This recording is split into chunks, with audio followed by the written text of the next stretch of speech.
सब सरवटें आ जाती हैं माथे पे, सिकुड़ जाता है चेहरा। और आदमी जब शांत चित्त होता है तो आभा प्रकट हो जाती है, सूर्य खिलता है, चंद्रमा खिलता है, उसके चेहरे पर मनोहर छवि झलकने लगती हैं। इसलिए श्रीमद् भागवत के दाता कहते हैं कि क्रोध को मारकर 1000 अच्छाइयों को जिंदा रखो और उस परम शांति को पाकर हजारों अच्छाइयों को अपने साथ रखो, साथ लाओ। अच्छाइयों का जीवंत रहना, अच्छाइयों का दीर्घ जीवी रहना शांति के बगैर मुश्किल है। शांति जब रहती है तो अच्छाइयां जिंदा रहती हैं, और शांति नहीं है तो अच्छाइयां भी जिंदा नहीं रहेंगी। धीरे धीरे शांति के अभाव में अच्छाइयों का मरण होने लगता है। पानी खेत में कम पड़ जाए तो पहले एक पेड़ सूखता है, फिर दूसरा सूखता है, फिर तीसरा सूखता है, और पानी न मिला तो लगभग पूरी फसल ही सूख जाती है। तो जैसे पानी की कमी से फसल सूख जाती है, मिर्ची के पौधे लगा दो खेत में, एक सूखेगा 2 सूखेंगे, सब सूख जाएंगे। गोभी लगा दो, 1-2 सूखेंगे पहले, फिर सब सूख जाएंगे। यानी कि परमात्मा सबको ये संदेश देते हैं कि अब यहाँ शीतलता की जरूरत है। नहीं, अगर शीतलता आई तो देखो परिणाम आ गया, ये मर गया पेड़, ये मर गया, ये मर गया, वो मर गया। तो इस कोने में कभी उस कोने में, कभी उस कोने में 2-4 पेड़ मर जाते हैं। किसान को अगर सही समझ में आता है तो वो कहीं से भी उसको पानी पिलाता है। आपके लिए मैं ये कथा सुना रहा हूं। मेरे को तो पूरी कथा आती है, इसलिए मुझे खुद के लिए तो यहां नहीं सुनाना है, यहां तो सिर्फ आपके लिए है। आदमी जब अकेला रहता है तो खुद के मन के लिए खुद के मन को पढ़ता रहता है। जिनमें अकल है वो पढ़ते हैं, और जिनमें अकल कम है वो परेशान होते हैं अकेले में। और जिनमें बुद्धि अच्छी है, विवेक अच्छा है, वो अकेले में प्रसन्न होते हैं, अपने मन को संभाल सकते हैं, बुद्धि को संभाल सकते हैं, उसकी खोज कर सकते हैं, उसकी अच्छाई बुराइयों को परख सकते हैं। और जब हम इधर बाहर होते हैं तो मन कहीं लगा रहता है, बुद्धि कहीं लगी रहती है, परख ही नहीं सकते, समझ ही नहीं सकते। इसीलिए कभी जब अकेले हम होते हैं तो हम खुद के लिए भी कथा करते रहते हैं, अपने मन को पढ़ते रहते हैं, बुद्धि को पढ़ते रहते हैं, और वो सबको करना चाहिए। अकेले परेशान होने की बजाय खुशहाल रहना चाहिए। अकेले रह करके आदमी अपने लिए ज्यादा से ज्यादा कर सकता है। द्रविते सुखम द्वयतास्तयभ्योः। लौटकर भगवान जब नहीं आए गोकुल में तो नंद जी ने उपनंद जी को भेजा, जाओ लेके आओ बच्चों को।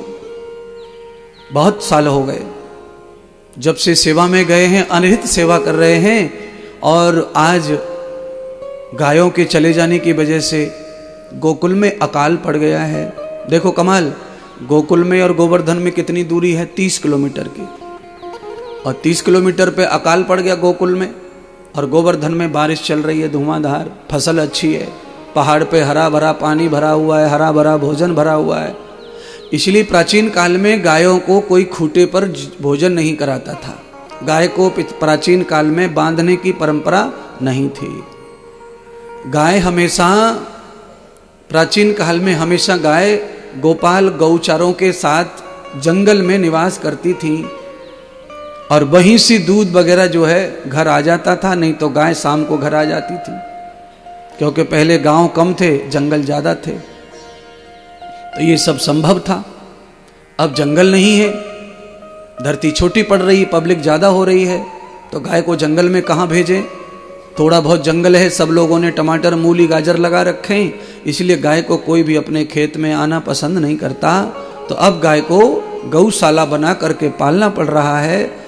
और अच्छी बात यह है कि जिन गौशालाओं में गाय खुली हैं और उनका लालन पालन बढ़िया हो रहा है, अच्छा हो रहा है, तो बहुत परमात्मा गोपाल वरदान देते हैं, उनको आशीर्वाद देते हैं। क्योंकि जहां भी जिसने भी गौशाला पाली है, गौशाला खोली है, उसका कभी घाटा नहीं हुआ, कभी नुकसान नहीं हुआ, उसको सब परमात्मा दे रहे महाराज।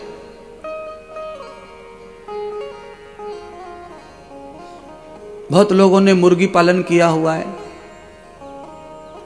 घाटे में चले गए। है तो अच्छा, पालन करना तो अच्छा है, पर वो पालन करने के पीछे हेतु अच्छा नहीं है।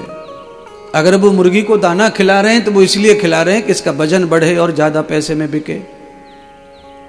और गाय का कोई पालन कर रहा है तो वो इसलिए कर रहा है कि गाय की सेवा हो जाए, गाय की रक्षा हो जाए, सनातन की रक्षा हो जाए, कृषि की रक्षा हो जाए, समाज की, वायु की, सबकी रक्षा हो जाए।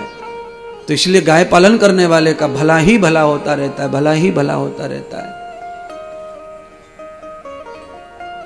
तो परमात्मा जो है गौ पालन करते करते 3 वर्ष बीत गए, गोकुल में नहीं आए।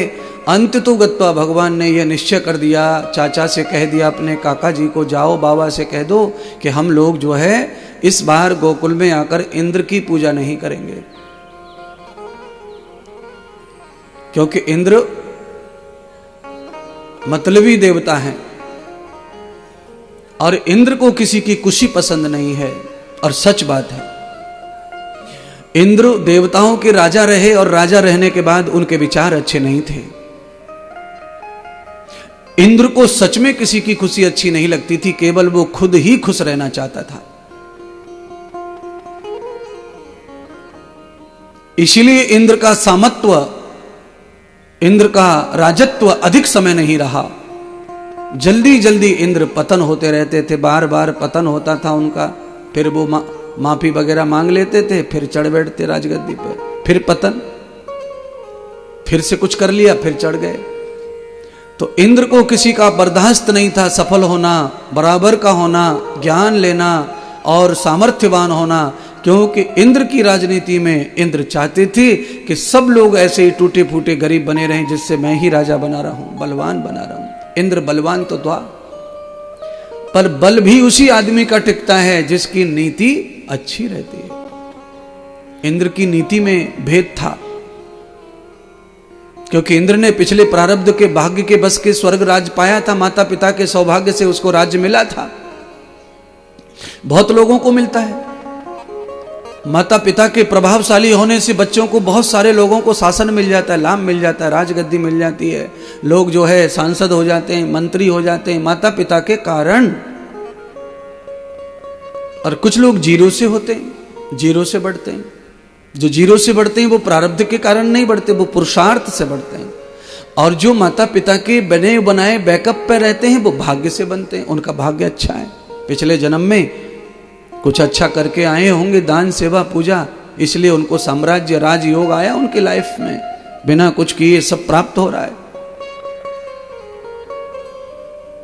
तो इंद्र के भाग्य में राजयोग था महाराज, तो इसीलिए महर्षि कश्यप की जो अनेक पत्नियां थीं, उनमें से अदिति के ये पुत्र थे इंद्र। अनेक पत्नियां थी महर्षि कश्यप को, 13 पत्नियों का लिखा हुआ है कथा में कि महर्षि कश्यप को 13 पत्नियां थीं और 13 पत्नियों से दैत्य और दानवों का ही जन्म हुआ। कुछ पत्नियां राक्षसों की मां बन गई, कुछ देवताओं की मां बन गई, पर इंद्र की जो मां है वो अदिति है। और अदिति बहुत ही पुत्रा तृष्टो वृष्टाम, तृष्णावादी थी पुत्र के लिए। अदिति माता भी बहुत सारे भेदभाव छल कपट कर लेती थी इंद्र को बड़ा करने के लिए। इसलिए अदिति माता ने बहुत बार तपस्या करी, हवन किए कि बाकी जो है मेरी सौत के जो बच्चे हैं वो सब गर्त में चले जाएं और मेरा बच्चा ही राजा रहे और कोई राजा ना बने। एक पिता की सभी संतान है, पर पत्नियां अलग होके, माएं अलग होने के कारण ऐसा भेद पैदा हो जाता है। परमात्मा करे ऐसा किसी के घर में हो, एक पति की 2 पत्नी 4 पत्नी हो, ये तो धर्म भी है, अधर्म कुछ नहीं है। सामाजिक रूप से समाज की स्वीकृति लेकर हम कई विवाह करते हैं, तो उसमें कोई अधर्म या पाप या दोष नहीं है। पर दोष कब है? जब मति भेद हो जाए, बुद्धि भेद हो जाए, तब दोष है। राजा दशरथ ने 3 विवाह किए, पर तीनों पत्नियों में मति भेद नहीं था। तीनों पत्नी कौशल्या की आज्ञा में ही सुमित्रा रहती थी और कैकेयी भी रहती थी। या तो त्याज भूताम सर्वः। सुमित्रा ने समय आने पर राजा दशरथ को पूरी तरह कैकेयी के लिए त्याग दिया था। समय आने पर कौशल्या माता ने राजा दशरथ को सुमित्रा के लिए त्याग दिया था। पहले कौशल्या माता थी पत्नी उनकी, और जब सुमित्रा आई तो उन्होंने कहा ये सुमित्रा के समर्पण। पर कौशल्या को कोई ईर्षा घृणा द्वेष नहीं था, प्रेम था, क्योंकि सुमित्रा कौशल्या की शरणागति रहती थी, दीदी भाव रखती थी। बाद में कैकेयी आई तो सुमित्रा ने भी वही क्रिया दिखाई, कौशल्या से सीखा, वही क्रिया की। तो अंत समय जब राजा दशरथ के साथ जो हादसा हुआ, राम जी के साथ बन जाने वाला, उस समय राजा दशरथ अंत तो गत्वा सुबह होते होते कैकेयी के महल में ही पहुंचे थे। कहा कि वहां जाकर ही सोएंगे, क्योंकि वो वहीं सोया करते थे। और सीधा सिद्धांत है, पति जहां रात गुजारता है वहां पत्नी से लगाव ज्यादा माना जाएगा। रात्रि में वहीं आता है पति जहां दिल से चाहता हो, और जहां खाली बुद्धि से टाइम पास करता हो वहां रात्रि नहीं बिताएगा। वहां दिन में ही लुल्लू लुल्लू करेगा और चलो, क्या चाहिए, साड़ी चाहिए ले लो, क्या चाहिए, पैसे चाहिए ले लो, अच्छा क्या चाहिए, मसाला चाहिए ले आओ, क्या चाहिए, फिल्म देखने चलो, ये काम खत्म हो गया। पर यहाँ जिनको रखते हैं वहाँ पर जो है रात्रि प्रवास करते हैं। सबके घर पे सब रिश्तेदार भी नहीं सोते। आदमी का जहाँ दिल मिलता है वहाँ रात गुजारता है, जहाँ बुद्धि मिलती है वहाँ खाली दिन गुजारता है।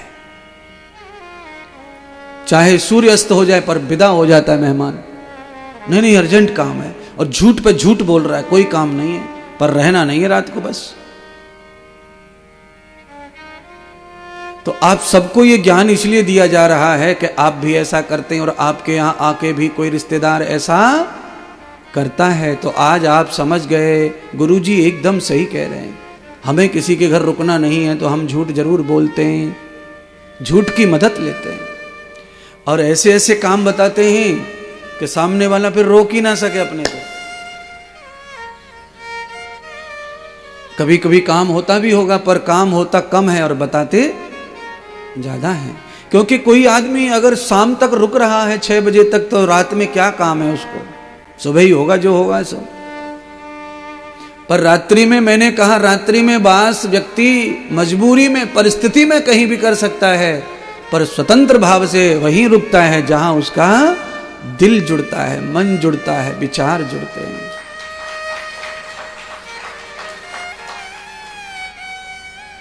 तो धीरे धीरे राजा दशरथ का चित्त और दिल जो है कैकेयी माता पर आरूढ़ हो गया था। तो उससे नुकसान भी राजा को क्या भोगना पड़ा आप सब जानते हैं। यज्ञम कर्मम भूषणम तत्वादेव तो प्रिया। यज्ञ आदि सत्कर्म करने का सौभाग्य सभी को प्राप्त है। और मैंने कथा जो है दूसरी दिशा की ओर बढ़ा दी, लौट के आ जाओ, कथा इतनी ठीक है दूसरी दिशा में। क्यों? क्योंकि कथा बहुत लंबी चौड़ी बाकी है। मैंने इस कथा में इतना ज्यादा व्याख्यान सुना दिया है कि व्याख्यान के चक्कर में कथा आगे नहीं बढ़ पाई। क्योंकि मेरा बस चले तो कथा को मैं तो एक बार शुरू करके मृत्यु पर्यंत बंद ना करूं महाराज, व्याख्यान ही व्याख्यान सुनाता रहूं। क्यों? जो कुछ भी परिवर्तन सृष्टि पर होता है कथा से, वो व्याख्यान से ही होता है। कथा उसका प्रमाण है। इंद्र का अभिमान दूर किया भगवान ने गोवर्धन में। इंद्र बरस गया बिना बादल बिना मौसम, बाढ़ आ गई। ब्रज की रक्षा भगवान ने गोवर्धन उठाकर की। परमात्मा गिरधारी बन गए गिरवर उठाकर, और इंद्र को क्षमा दान करके उसके अहंकार को तोड़ा।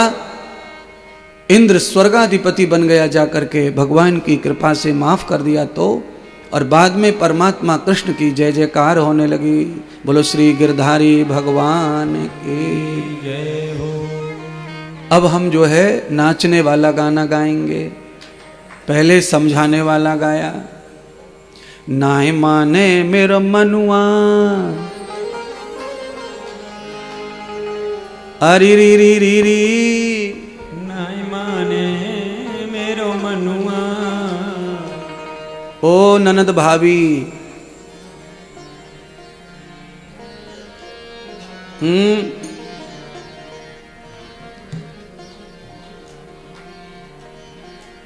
भाभी तो दिखाने रही कला, तो ननद भी फंस गई चक्कर में है। ननद तो बढ़िया नाचे महाराज, भगवान को प्रसन्न कर रहे हैं। कथा टीवी पे चल रही है, लोग टीवी पे सोच रहे होंगे गुरुजी किसको भाभी ननद कह रहे हैं। यजमान की बेटी और बहू है, उसको ही कह रहा हूं। नाय माने मेरो मनुआ, रे सखी नाय माने मेरो मनुआ, मैं तो गोवर्धन को, मेरे वीर नाय माने मेरो मनुआ, मैं तो गोवर्धन को जाऊं मेरे पूरा ज्यादा है। नाय माने मेरो मनवा, गोवर्धन को जाऊं मेरे वीर, नाय माने मेरो मनवा, गोवर्धन को जाऊं मेरे वीर, नाय माने मेरो मनवा, नाय माने मेरो मनुआ। नाय माने। अब तो महाराज 2 ही घंटे रह गए पांचाल जी, गोवर्धन पूज लो।